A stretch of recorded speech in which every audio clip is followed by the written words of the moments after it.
Hello, everybody, and welcome to the Tuesday edition of Video Clips, which is brought to you by Wellness Forum Health, the Wellness Forum Institute, and Make Americans Free Again.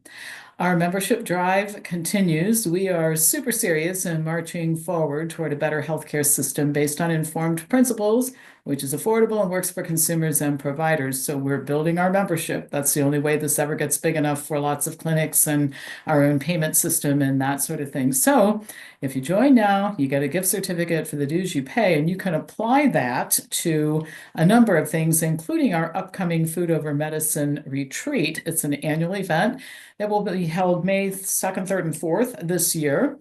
And I've included topics that you all have asked me to cover, and they include the great protein debate, information about supplements, omega-3, vitamin C, magnesium, conditions you ask about like irritable bowel, gluten, glyphosate, inflammation, etc. We're going to talk about all of those things. So, and in addition to the educational part, which is Friday, Saturday morning, afternoon, evening, lots of we'll take breaks for meals, but in addition to all of that, there will be a special bonus session on Sunday, which is how to put everything you learned into action so that you have a plan for what you're going to do differently after what you hear during the retreat. So I have two news items to share with you today. One has to do with flu shots, and the other has to do with lab-grown milk. You heard that right. So let's get into the news today. Many of us have known for a long time that the flu shot is not very useful. I've never had one. I don't intend to ever get one. There are lots of reasons, but here's a really good one. According to a recent Cleveland Clinic study, the 2024-2025 flu shot increases your risk of getting the flu. You heard that right. The risk of getting the flu was 27% higher for those who got the shot than for those who didn't. The study included 53,402 Cleveland Clinic employees, and there was no outside funding, which is probably why the data were reported honestly and accurately. This isn't the first time that lower negative efficacy has been reported. In 2015, the British Columbia Center for Disease Control reported that the flu vaccine was 8% effective overall and only 2% effective for young adults, which is actually considered a null effect. What was most interesting, however, was that the researchers determined that the uselessness of the vaccine was not just related to the fact that it wasn't a match for the circulating strain, but also due to prior vaccine history. Vaccine efficacy was, for example, 43% overall for those who hadn't received the previous year's shot, but only 15% for those who got last year's shot and the most recent vaccine. Interestingly enough, at that time, Dr. Richard Shabas, a public health official in Ontario, concluded that it was time to review universal flu vaccine programs. And this is a direct quote. He said, quote, "We should use the next 6 months or so to do a very careful rethink of where we are. There's enough new evidence that we should all be troubled enough by that we should be taking a long and sober look at our policies. There are more and more unanswered questions about how effective a universal program really is." This was a while ago, you guys. The same phenomenon, by the way, at the same time was observed in the United States, where data showed lower vaccine efficacy for people who had the flu vaccine annually during the previous 5 years, as compared to those who only had the previous year's vaccine or no flu vaccines previously.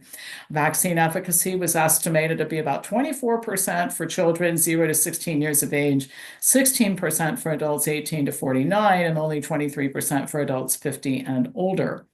The World Health Organization, as it turns out, has known about the connection between vaccine history and efficacy since at least 1999. I found an article written by Derek Smith, who was at the time director of the WHO Collaborating Center for Modeling Evolution and Control of Emerging Infectious Diseases. Boy, is that a mouthful, right? He reported in a medical journal stating that antigenic distance was the reason. Now, the antigenic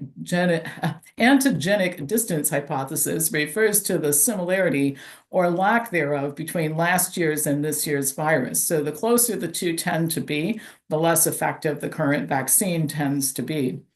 public health experts have known for a very long time that the flu vaccine does little to protect most people from the flu most years, and also that there are serious potential side effects. This doesn't, however, stop those who continue to have what I think is a religious fervor for vaccines, regardless of the evidence, from continuing to recommend and, when possible, mandate these vaccines.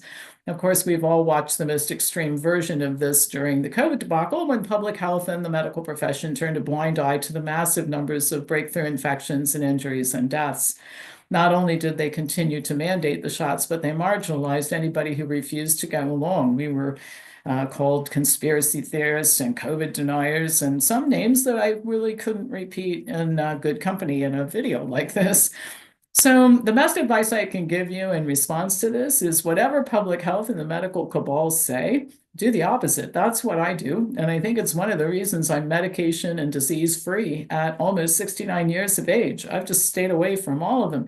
And by the way, to be clear, I don't want people to get the wrong idea. If I had a headache and it didn't go away, I would want to see what was up and do something about it. But this hanging out with doctors in a perfectly healthy state and hoping that they find something to occupy themselves with my body, not going to do that. And I would advise against that for you as well.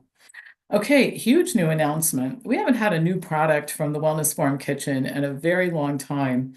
And I have some great people who work in our kitchen. One of them is Joanna Osborne. I want to give her some recognition for developing this brand new food bar. It's fruit and nut crunch. It has walnuts and apricots and dates and tart cherries, and it is delicious, absolutely delicious. And the other thing is, it's very filling. That was one of my requirements, because I think if you're going to come out with a product like this, it should be super filling, right? So we actually tested it on me to have it instead of lunch, which is not what I'm recommending at all. But the point is, I'm pretty hungry by lunchtime. So if something keeps me satiated for 2.5, 3 hours, that's really saying something, and this did. And I tried it on a number of different occasions.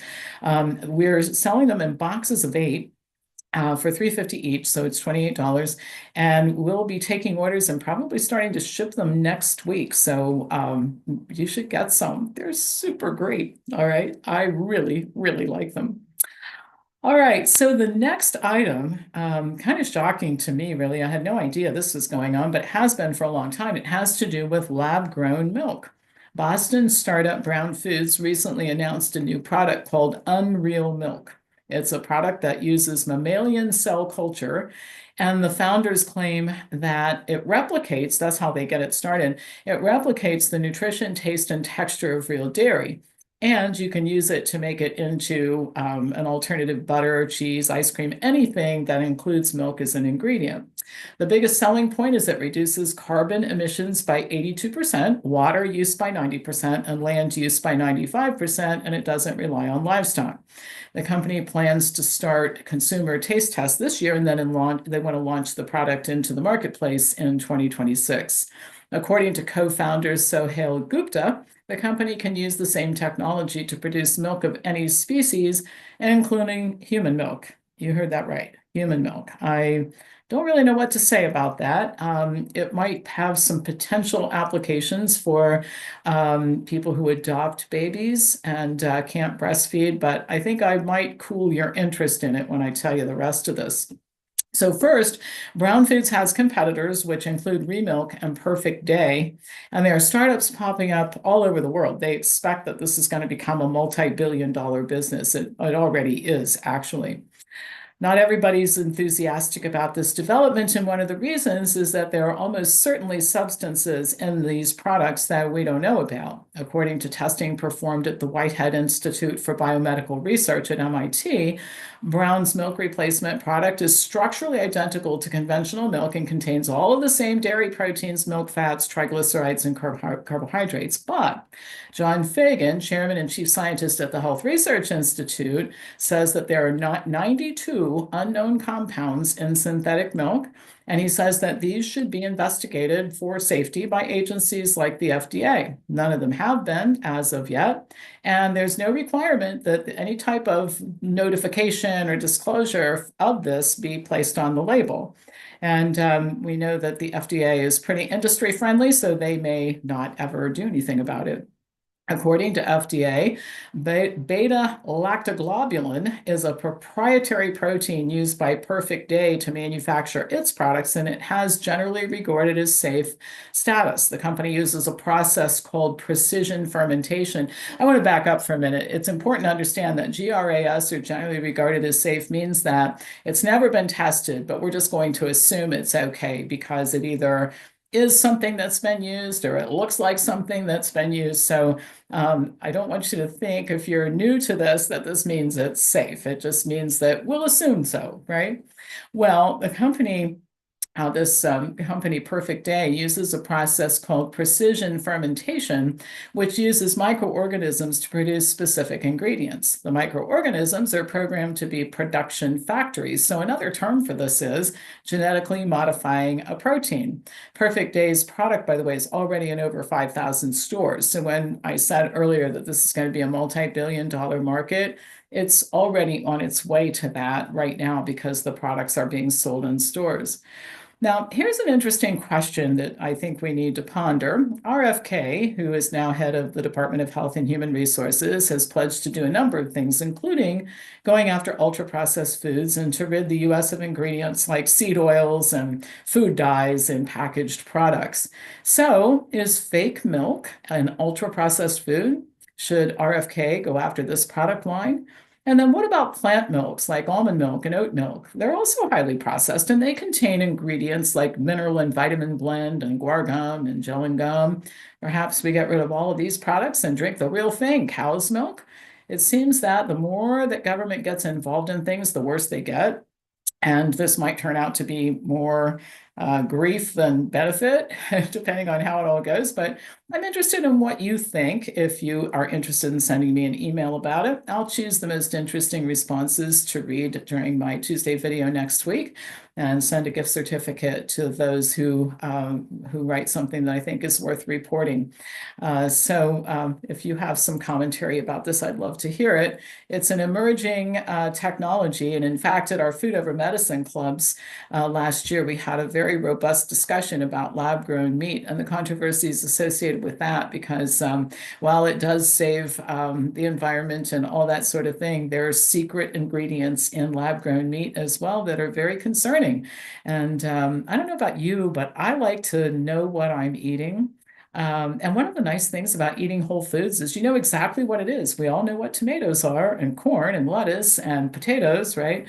So the further away we get from those natural foods, the more risk we take from eating them. That's at least my opinion. All right, that's it for today. As usual, pass this on to anybody who you think would enjoy watching it. Don't forget to join, and then don't forget to mark your calendar for May 2nd, 3rd, and 4th for the Food Over Medicine retreat. And you can also still access the recording of the Cancer Summit if you missed that, and apply your membership dues credit to that as well. All right, that's it for today. Thank you. My email address is pampopper@wellnessforum.com if you want to communicate with me. Thank you so much for watching. Have a great day.